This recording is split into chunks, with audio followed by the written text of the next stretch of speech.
नमस्कार, इस बुलेटिन में आपका स्वागत है। आप देख रहे हैं प्राइम टीवी। मैं हूं आपके साथ शिखा मेहरोत्रा। रुक करते हैं इस खबरों की ओर। दूसरे राज्यों से आने वालों का ब्यौरा रजिस्टर रखने के निर्देश पर महाराष्ट्र के सीएम उद्धव ठाकरे घिरते हुए नजर आ रहे हैं। बीजेपी विधायक अतुल भातखलकर ने मुंबई के समता नगर थाने में शिकायत की है। विधायक ने उद्धव ठाकरे के खिलाफ केस दर्ज करने की मांग की है। बीजेपी विधायक अतुल भातखलकर का कहना है कि रेप करने वालों की कोई जाति, धर्म और प्रांत नहीं होता है। उद्धव ने समाज को तोड़ने वाला बयान दिया है। मराठी लोगों को खुश करने और अपनी नाकामी छुपाने के लिए ऐसा कहा कि वो माफी मांगे। वहीं बीजेपी के आरोपों पर शिवसेना सांसद संजय राउत ने जवाब दिया और उद्धव ठाकरे का बचाव किया।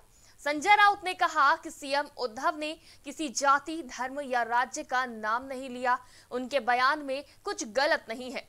वहीं संजय राउत ने पलटवार करते हुए कहा कि बीजेपी का दिमाग ठिकाने पर नहीं है। संजय राउत ने कहा, मुंबई एक अंतर्राष्ट्रीय दर्जे का शहर है। ऐसे में मुख्यमंत्री ने जो कहा है कि प्रांतीय के यहाँ आने जाने का रिकॉर्ड रखा जाए, इसमें गलत कुछ नहीं है। बीजेपी ने राजनीति बंद कर देनी चाहिए। हर बात को लेकर बीजेपी राजनीति कर रही है। मुझे लगता है कि बीजेपी का दिमाग ठिकाने पर नहीं है। बता दें कि पूरा मामला मुंबई के साकीनाका में कुछ दिनों पहले एक 34 साल महिला के साथ बलात्कार हुआ था और दिल्ली की निर्भया की तरह महिला के साथ हैवानियत हुई थी, जिसके बाद अस्पताल में पीड़िता की मौत हो गई थी। उसके बाद मुख्यमंत्री उद्धव ठाकरे महाराष्ट्र के डीजीपी, पुलिस कमिश्नर और गृह मंत्रालय के अधिकारियों के साथ बैठक कर रहे थे। तभी उद्धव ने मीटिंग में अधिकारियों से कहा कि महाराष्ट्र में आने वाले हर परप्रांतीय की जानकारी होनी चाहिए, ताकि पता लग सके कि कितने लोग मुंबई सहित महाराष्ट्र में आए। इसी बयान को लेकर अब सियासत शुरू हो गई है।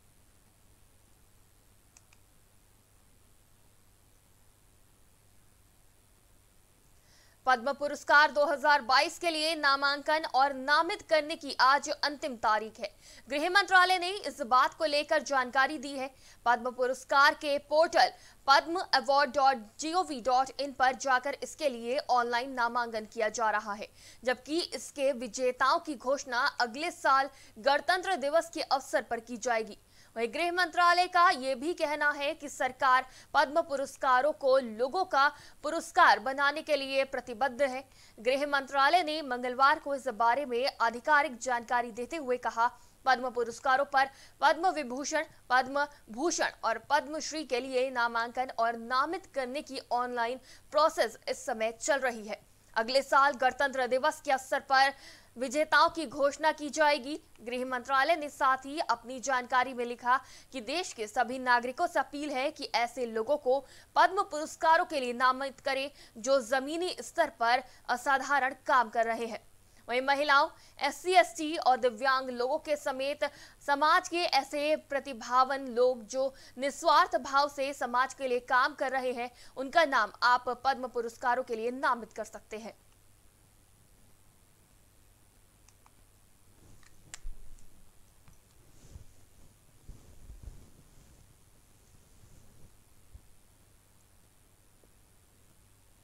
प्रधानमंत्री नरेंद्र मोदी, उपराष्ट्रपति वेंकैया नायडू और लोकसभा अध्यक्ष ओम बिरला मिलकर संसद टीवी को लॉन्च करेंगे।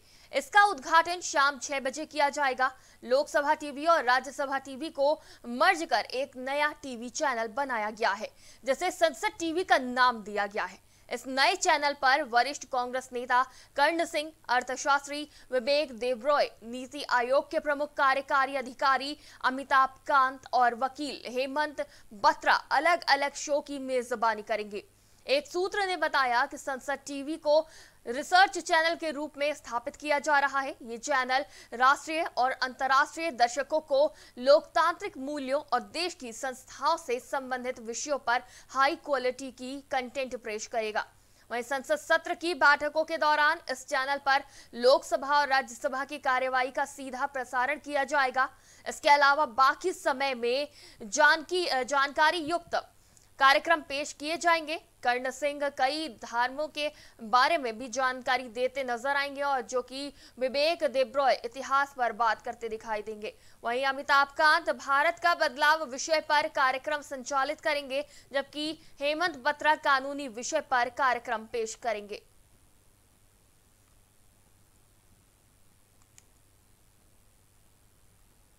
योगी सरकार ने आंगनबाड़ी कार्यकर्ताओं और सहायकों को बड़ा तोहफा दिया है।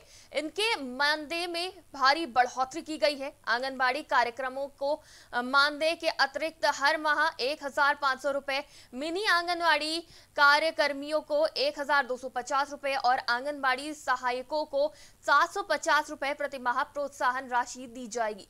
इससे आंगनबाड़ियों का मानदेय अब 7,000, वहीं मिनी आंगनबाड़ियों का 5,500 और आंगनबाड़ी सहायिकाओं का मानदेय 4,000 रुपए हो जाएगा।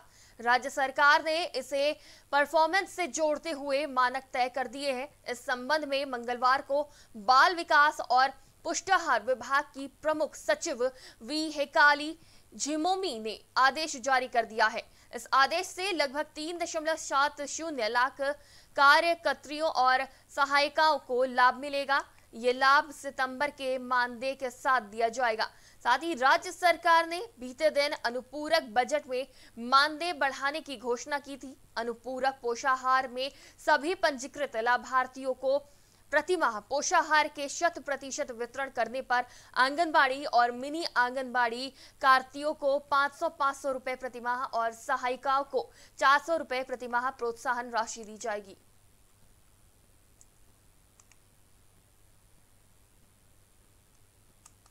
तो आंगनबाड़ी कार्यकर्तियों को सरकार बड़ा तोहफा देने जा रही है। उनके मानदेयों में भारी बढ़ोतरी की जाएगी। कई लाभ भी मिलेंगे। इससे आंगनबाड़ी के सहयोगियों को, कर्मचारियों को और सहायिकाओं को, आपको बता दें कि मानदेय में बढ़ोतरी की जा रही है और आंगनबाड़ी को मानदेय के अतिरिक्त हर माह 1,500 रुपए, मिनी आंगनबाड़ी को 1,250 रुपए और आंगनबाड़ी सहायिकाओं को 750 रुपए प्रति माह प्रोत्साहन राशि दी जाएगी, ताकि उनका प्रोत्साहन बढ़े, मनोबल बढ़े और वो और अच्छे से काम कर सके। आपको बता दें कि आंगनबाड़ियों का मानदेय अब 7,000, मिनी आंगनबाड़ियों का 5,500 और आंगनबाड़ी सहायिकाओं का मानदेय 4,000 रुपए हो जाएगा। राज्य सरकार ने इसे परफॉर्मेंस से जोड़ते हुए मानक तय कर दिया है। इस संबंध में मंगलवार को बाल विकास और पुष्टाहार विभाग की प्रमुख सचिव वी हेकाली झिमोमी ने आदेश भी जारी कर दिया है। इस आदेश में लगभग 3.70 लाख कार्यकर्तियों और सहायिकाओं को लाभ मिलेगा।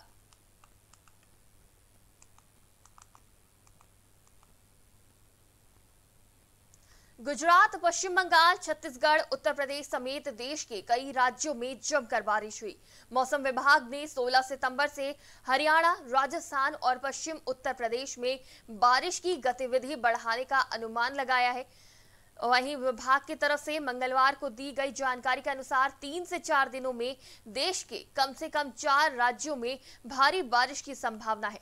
मौसम विभाग की तरफ से मंगलवार को जारी विज्ञप्ति के अनुसार छत्तीसगढ़, गंगीय पश्चिम बंगाल और ओडिशा में 14 सितंबर को भारी से अति भारी बारिश होने का अनुमान लगाया गया था।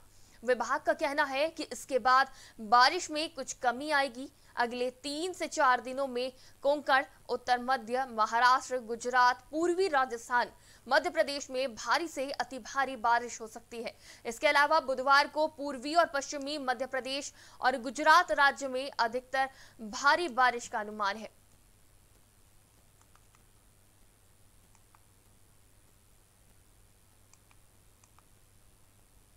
उत्तर प्रदेश में विधानसभा चुनाव का बिगुल फूंका जा चुका है और अब कुछ ही महीनों का वक्त बचा है। एक तरफ मंगलवार को प्रधानमंत्री नरेंद्र मोदी ने अलीगढ़ में अपने अभियान की शुरुआत की, तो वहीं लखनऊ में समाजवादी पार्टी के प्रमुख अखिलेश यादव ने प्रेस कॉन्फ्रेंस की। अखिलेश यादव ने कहा कि इस सरकार के 4 से 5 महीने बचे हैं, जो करना हो कर लो। अखिलेश यादव ने कहा कि यूपी में बीजेपी का सफाया होने जा रहा है। बीजेपी को अपनी सरकार का हाल पता है, इसलिए मुखिया की भाषा बदल गई है। सपा प्रमुख बोले कि सरकार के पास अपना काम गिनाने को कुछ नहीं है, इसलिए दूसरे राज्य और देश के काम की तस्वीरें लगा रहे हैं। एक भी काम ऐसा नहीं है जिसका खुद ही शिलान्यास और उद्घाटन किया हो। समाजवादी पार्टी के प्रमुख ने कहा कि सरकार गरीबों की झोपड़ी तोड़ रही है और घरों को नुकसान पहुंचा रही है। इस सरकार को अपना चुनाव चिन्ह भी बुलडोजर रख लेना चाहिए। भारतीय जनता पार्टी की सरकार का जाना तय है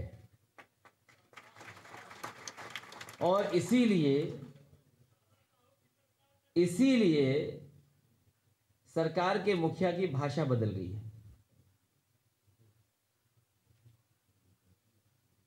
इनकी भाषा इसीलिए बदल गई है क्योंकि उत्तर प्रदेश की जनता बदलाव चाहती है, खुशहाली चाहती है।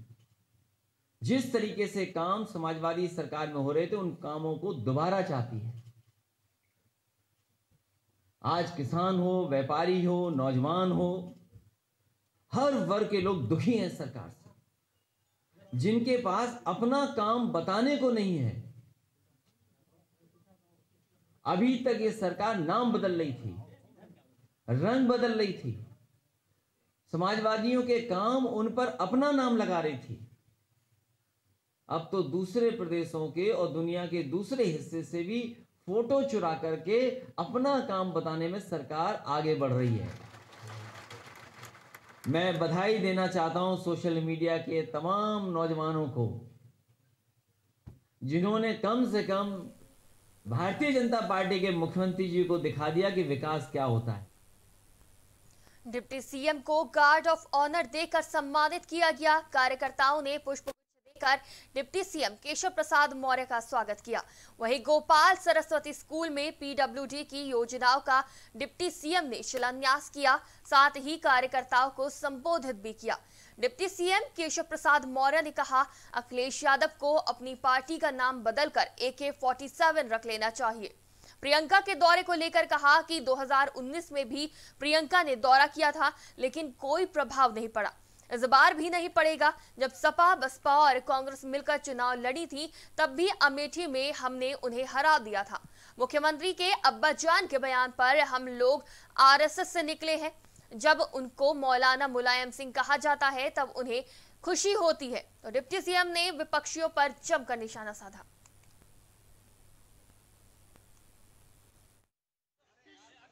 इसलिए अखिलेश यादव जी को फिर अपना चुनाव निशान बदल करके AK-47 रख लेना चाहिए। यूनिवर्सिटी का जो उद्घाटन हुआ है, इसको किस तरह से देखें? देखिए, बहुत बड़ा विषय है। देखिए, आज देश के आदरणीय प्रधानमंत्री माननीय श्री नरेंद्र मोदी जी ने राजा महेंद्र सिंह जी के नाम से जिस विश्वविद्यालय की स्थापना की है, राजा महेंद्र प्रताप सिंह जी बहुत बड़े राष्ट्रभक्त और इस देश की आज़ादी में बहुत बड़ा योगदान प्रदान करने वाले ऐसे महापुरुषों में हैं। उत्तर प्रदेश में सरकार बनाने के लिए आम आदमी पार्टी अब रामलला की शरण में है। दिल्ली के डिप्टी सीएम मनीष सिसोदिया ने स्वीकार किया कि उन्होंने रामलला का दर्शन कर उत्तर प्रदेश में सरकार बनाने के लिए रामलला के सामने अर्जी पेश की है। डिप्टी सीएम मनीष सिसोदिया ने कहा कि अयोध्या पहुंचकर संतों का आशीर्वाद प्राप्त किया और अयोध्या के संतों ने मुक्त कंठ से विजय भव्य का आशीर्वाद दिया है। हनुमान जी और रामलला के सामने पेश होकर यही अर्जी लगाई है कि उत्तर प्रदेश में आम आदमी पार्टी को सरकार बनाने का अवसर मिले। कल हनुमानगढ़ी में जाके हनुमान जी के सामने, रामचंद्र जी के सामने, भगवान राम जन्मभूमि पर जाकर वहां रामलला के सामने यही अर्जी लगाई कि उत्तर प्रदेश में आम आदमी पार्टी को सरकार बनाने का अवसर दें, उनकी कृपा बनी रहे। तो आज उत्तर प्रदेश में जिस तरह से आम आदमी पार्टी आगे बढ़ रही है, चुनाव तक आते आते इतनी तेजी से आगे बढ़ जाएगी कि उसके बाद उत्तर प्रदेश में आम आदमी पार्टी की सरकार बनेगी। ऐसी सरकार बनेगी जो भगवान राम के आदर्शों पर चलकर दिखाएगी, जो भगवान राम के आदर्शों से। उत्तर प्रदेश में हिंदू महासभा के प्रदेश अध्यक्ष ऋषि त्रिवेदी के प्रति कार्यकर्ताओं में बढ़ता विश्वास और जनाधार का प्रभाव संगठन में दिखने लगा है। इस प्रभाव के चलते संगठन में अलगाववाद के रास्ते पर चल रहे पीयूष कांत वर्मा का साथ छोड़ते हुए 2 प्रमुख नेताओं ने सैकड़ों कार्यकर्ताओं के साथ प्रदेश में ऋषि त्रिवेदी के नेतृत्व को स्वीकार कर लिया। इसी के साथ ही तत्काल प्रभाव से शामिल हुए अनुपम मिश्र को भी हिंदू महासभा उत्तर प्रदेश का प्रदेश कार्यकारी अध्यक्ष और कानपुर के राजकुमार सिंह को संगठन मंत्री के पद की जिम्मेदारी भी सौंप दी गई। इससे पहले कार्यकारी अध्यक्ष रहे पंकज तिवारी को प्रदेश संयोजक और हरिओम मिश्रा को संगठन मंत्री की जगह उपाध्यक्ष की जिम्मेदारी दी गई।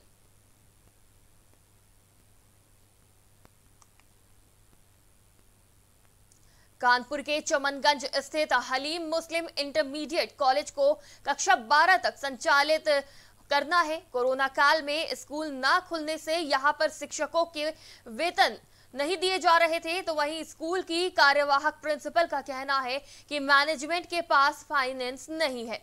कोरोना काल में बच्चे भी नहीं आ रहे थे, जिससे फीस भी नहीं जमा हुई, इसलिए ही शायद ऐसा हो रहा है।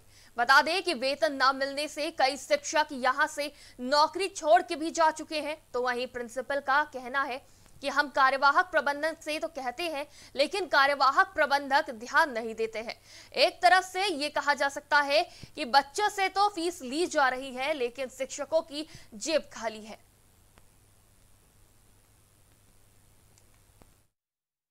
टीचरों की सैलरियाँ मिली नहीं है लोगों की 4-5 महीने से। 1 साल से ये जो कोरोना काल चल रहा है, इस वजह से सैलरियाँ देने में दिक्कतें आ रही हैं हम लोगों को। तो मैम उससे पहले भी टीचर्स ने कहा कि आधी सैलरी मिलती है।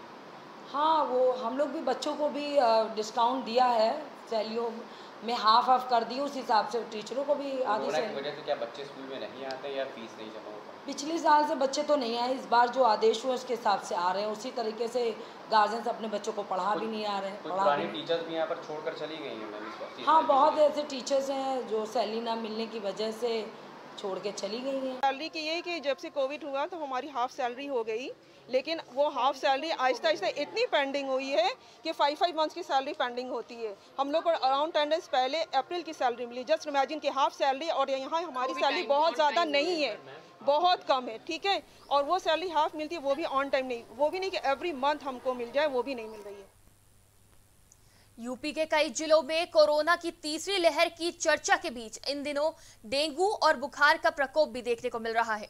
मिर्जापुर जिले के मंडलीय अस्पताल में मरीजों की भीड़ देखने को मिल रही है। ओपीडी में प्रतिदिन 500 से ज्यादा बुखार से पीड़ित मरीजों को देखा जा रहा है। साथ ही डेंगू के मरीज भी अस्पताल में आ रहे हैं। बदलते मौसम के बीच इन दिनों वायरल बुखार का प्रकोप तमाम क्षेत्रों में देखने को मिल रहा है। जिले के मंडलीय अस्पताल में बुखार से पीड़ित लोगों की भीड़ दूर दराज से आ रही है। वहीं बुखार से बच्चों से लेकर बड़ों तक लोग पीड़ित हैं। इलाज कराने आए लोगों का कहना है कि अस्पताल में खास व्यवस्था देखने को नहीं मिल रही है। वहीं मरीज और उनके तीमारदार भी बड़ी संख्या में अस्पताल आ रहे हैं, जिसकी वजह से वहां भीड़ लगी है। मंडलीय अस्पताल के अधीक्षक डॉक्टर आलोक ने कहा कि इस समय बुखार और डेंगू के मरीज आ रहे हैं। हमारी तरफ से लोगों को बेहतर इलाज देने की कोशिश की जा रही है।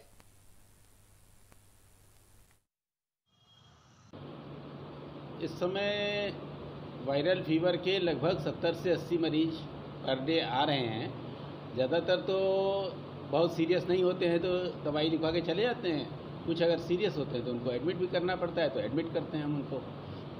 और डेंगू के बारे में बताना है कि 1-2 मरीज 3 मरीज पर डे आ रहे हैं एडमिशन। और वर्तमान में मेरे पास वार्ड में 4 मरीज भर्ती हैं। वार्ड में हमारे पास इसके लिए सारी व्यवस्था है, दवाओं की व्यवस्था है, जांच की व्यवस्था है, हमारे पास मच्छरदानी युक्त बेड हैं, समर्पित स्टाफ है। जनपद में बढ़ते डेंगू मलेरिया के मरीजों को देखते हुए प्रभावित इलाकों के तालाबों में डेंगू के लार्वा को समाप्त करने वाली गंबोजा मछली को छोड़ा गया। जिलाधिकारी राकेश कुमार मिश्र ने तिरवा रोड स्थित धीरा तालाब में डेंगू के लार्वा को समाप्त करने वाली लगभग 200 गंबोजा मछली को छोड़ा है। उन्होंने धीरा तालाब के अतिरिक्त नगर पालिका क्षेत्र कन्नौज के अन्य 3 और तालाबों में डेंगू के लार्वा को बढ़ने से रोकने हेतु गंबोजा मछली को छोड़ा।